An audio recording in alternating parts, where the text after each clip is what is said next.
As if you didn't already know based on the title, we finally got the demo for Star Ocean 6. All of my prayers have been answered. I don't have some long drawn out, meticulous statement to make. All of my prayers have been answered, and so hath too my fears. But let's start with my fears. In the case of the combat, holy shit, they just did everything I wanted them to do. Yes, I am aware that there are YouTube videos explaining all the new mechanics, but guess what? It's not the same as experiencing them. You know that thing that you need in life to get anything done worth mentioning with quality? Experience? Yeah, we can do that now. So, essentially you get a combat chain based on square, triangle, and circle, X being the jump button, of course. You can change them.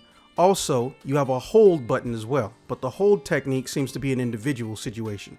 So you can't have 3 combos with a hold, but you can mix the hold in any part of the combo.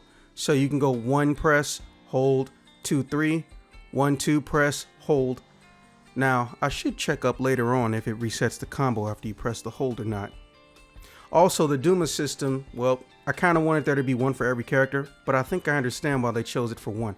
Not because it'll be OP as hell, bro, dude, but because simply you can change the character that it's attached to. It attaches to a character based on who the main player is controlling. And since this is a 1-player game, unless you know they got another co-op PvP combat type mode, it makes perfect sense and I understand it. The Duma itself can even level up and gain new features and techniques, which I thought was also cool, as well as taking what it can already do and enhancing it. Yes, blindsiding is still a thing.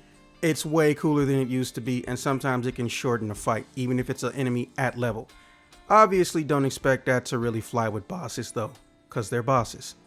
The sound effects are something I love to see, which is new yet familiar, or deja vu remixes, if you will. What I mean by that is the sound effects are basically the exact same as they've always been. However, they've been upgraded and modified and, I guess for a lack of a better term, rearranged to fit modern audio standards. So you'll still hear things you've heard from Star Ocean 1 all the way up to 3 and 4, but the increase in quality or the redesign to sound similar with newer technology is blatantly obvious. And it's not bad. I genuinely like it. For the demo in particular though, you can only play with your initial 3 characters and it stops short of giving you the 4th person. The story is pretty interesting. I do like the character designs, minus 2 exceptions, because they're obviously meant to be some form of, here's alien stripper. Ada. Oh, here's military sci-fi stripper. Ada. Which takes me out of the story so quickly. And just so we're clear, I'm not a prude. I don't think that quote-unquote women can't be sexy in a video game. You're just lazy, or some other bullshit term that some GOP nutbag is gonna come up with. No, the problem is that it doesn't fit the context of the story, and they didn't even try to make it fit. It genuinely looks dumb. Do I hate the design? No, but it looks dumb in the context of the game that they're selling and the story that they're making. Your first mate is not gonna be running around with cutoffs that barely cover up the ass crack, as well as not wearing a bra and only wearing a coat with no shirt with her tits hanging out in the middle. Not just cleavage showing, basically everything short of a nip. That's just not realistic for any form of military or even Federation sci-fi military going on. That being said, the character designs I love. I really do hate everything above the neck on the main character Raymond, but his personality, the writing so far, because you know, we might get some bombs later on, so far, put that asterisk on there, is very good. He's not some little boy teenager. He's not some random noble person who just finds themselves saving the world.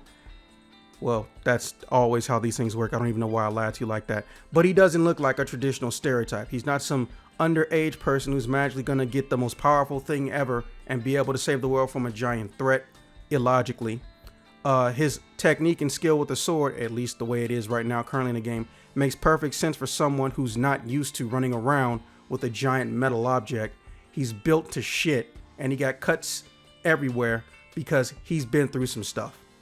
His outfit design even feels like something that you would actually see in a Space Federation or either in a combat sci-fi setting. He's fully clothed. You can't tell necessarily what his material made of, and the things that keep it together aren't always what they appear to be, and there's things on them that glow that we don't even understand what the reason for it is. There might be a story reason canonically later, Star Ocean is known for its ginormous thesaurus-sized index and glossary explaining things, and there's a built-in synopsis that upgrades itself the more of the story you progress in. So you're never truly lost, and you can always recall your adventure in every single segment of it. All in all, I can honestly say this is a guaranteed pickup for me. I have waited so long for a good Star Ocean game, and I can honestly say this is going to be it. The combat is way the hell better, and they only did minor improvements. You can now hold 3 different sets of combo strings, and they go up to 3 with an optional hold button. So that means anytime in combat, you can have 12 techniques that you have immediate access to. The games are still fun, the old ones, don't get me wrong, but it just did not age well. That being said, I look forward to playing this game.